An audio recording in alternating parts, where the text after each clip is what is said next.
10 years ago, Teresa and I sat in a Financial Peace University class at our church and thought, this is it. We're finally going to get our money under control. And honestly, we had no idea what God was about to do with that decision. No idea that paying off debt would become one of the biggest faith journeys of our entire lives.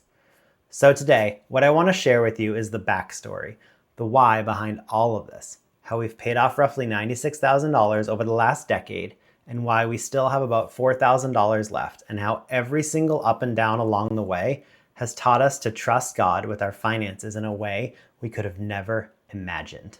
So let me tell you the backstory. About 10 years ago, we took Financial Peace University, and it completely shifted how we look at money. We realized we were not stewarding what God had given us well.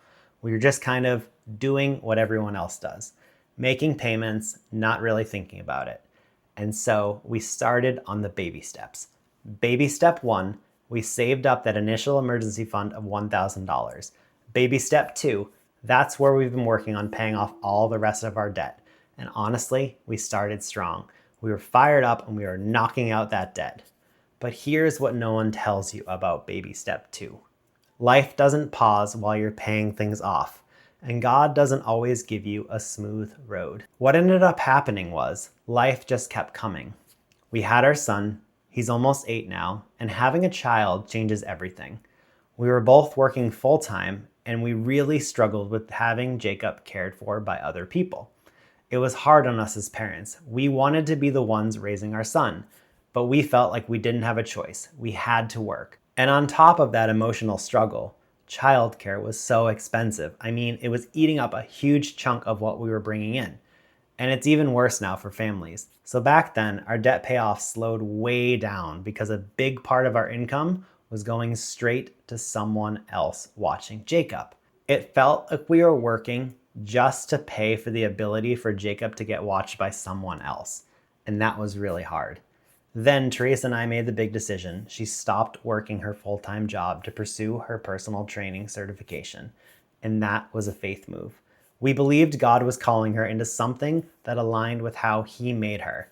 But it didn't go exactly as we pictured it. Teresa ended up working at the local YMCA in New York rather than building her own business right away. It was a step, but it wasn't the full vision yet. And let me tell you, when you go from a steady full-time paycheck to working at the YMCA while you're still paying off student loans and other debt that are weighing you down, that's a huge test of faith. So there were months where we barely made progress on the debt because we were just trying to cover the basics.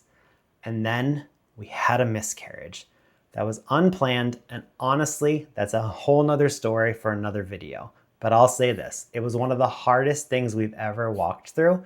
And during that time, paying off debt felt so far down the list of what actually mattered. We were just trying to survive emotionally, spiritually, and as a couple. But here's what I keep coming back to. God redeemed us. He redeemed that season. He didn't take the pain away, but He walked with us through it. And He used it to grow our faith in ways that paying off debt quickly could have never done.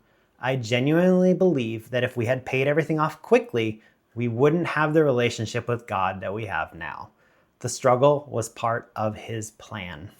So the whole point of this being said is God was weaving all of this together.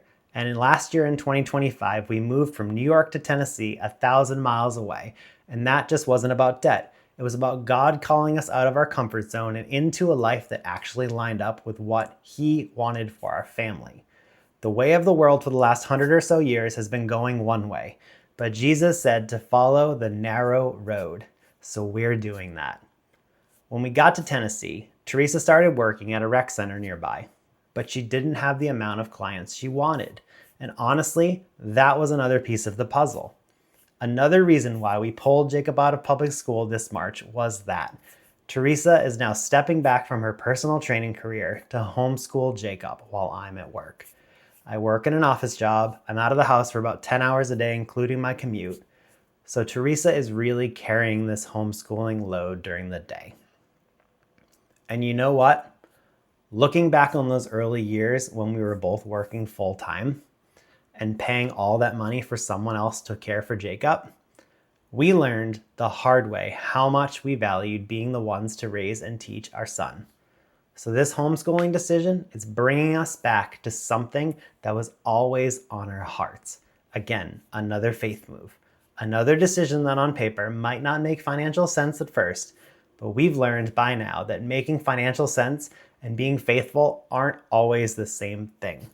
God calls us to steward our finances well, but he also calls us to steward our family well. And right now, stewarding Jacob's education and his heart is where God is pointing us.